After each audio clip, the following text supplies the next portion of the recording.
என வாழ்ந்த வாழ்க்கையை மாற்றி சிறப்பாய் வாழ வைத்தவரே. புலிகரை நோக்கி புறப்படுவோம், நம் கருப்பனின் அருளை தினம் பெறுவோம். புலிகரை நோக்கி புறப்படுவோம், நம் கருப்பனின் அருளை தினம் பெறுவோம்.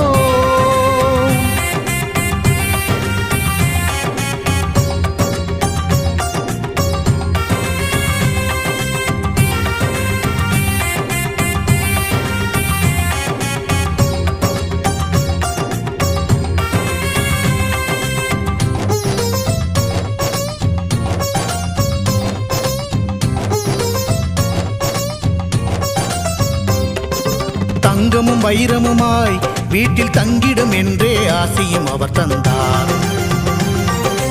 உன்னுடன் நான் இருப்பேன் என காட்சியை தந்து வரமும் எனக்களித்தார். புதுவித வாழ்க்கையை அள்ளி தந்து புறப்படு என்னுடன் என்று சொன்னார். பரம்பொருள் யார் என உணர வைத்து என் பரம்பரையை